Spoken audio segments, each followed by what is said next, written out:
The Polish science community is addressing its connection to the rest of the world, and by being proactive themselves as a community in internationalizing their research collaborations, inviting students and faculty and researchers from abroad, then they open up their society and then the research will be better. So you have to start inside the country and then stimulate that you are an open society who welcomes international and intercultural experience from elsewhere. If you do that, then you are able to be much more connected to the rest of the world and become much more internationalized. Of course, we know what is happening in the Polish society. We know the needs and the impact it has. But since the Polish society is not living in isolation, you have to create critical thinking about your own and critical thinking about what is happening elsewhere. So you have to have an open mind. You have to be open to other views about what your discipline and your research is. And if you do that, then I think you will help both Polish research and Polish society and the international competition. Realize that each institution is different. So the cultural experience that are there has to be embedded in what is happening in the institution. If it is a top research university like the University of Warsaw is, then researchers are in general much more stimulated to do research in the international context. And then you can try to make that stronger also among your student population and young researchers that are there. In other types of institutions, you really have to stimulate from top down to be much more open and to be connected to the rest of the world. If you do that, then you can change the institution into becoming much more globalized. We in general have a tendency to talk about student exchange, mobility of students, mobility of faculty, but not so much about science.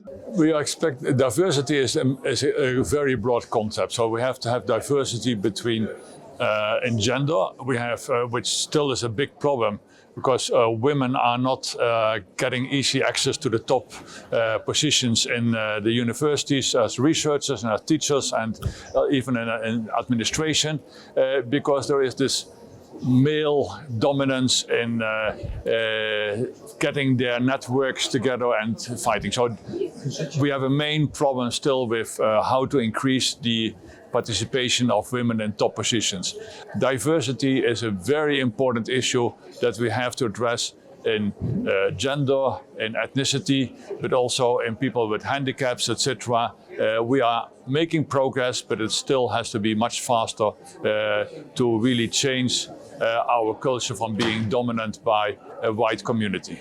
My recommendation is, first of all, that the Polish government, and they are working on that, develops a national strategy for internationalization of studies and for sciences and for social services. You have to have a national strategy which defines why it is important for Poland to internationalize and what will be the future impact of what you're doing. And based on that, you can set priorities from a national level.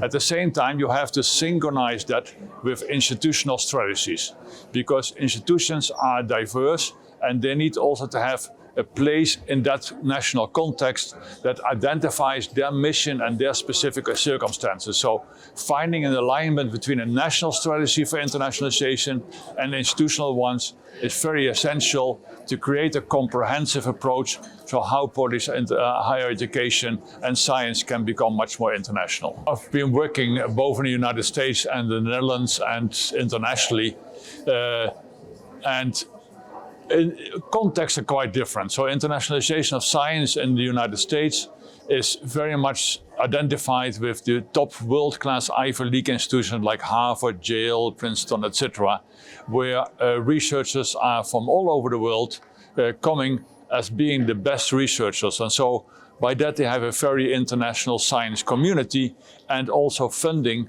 is becoming much more easier to collaborate in sciences internationally in those top institutions.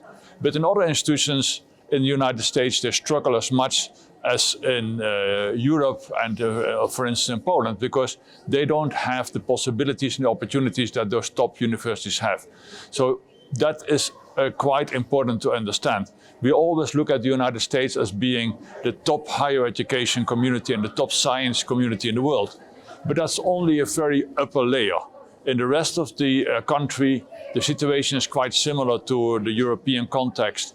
And if I look into the Netherlands, we are a small country, but has always been very strong in higher education research by its, it needs to be connected to the rest of the world by its trade and by its economy.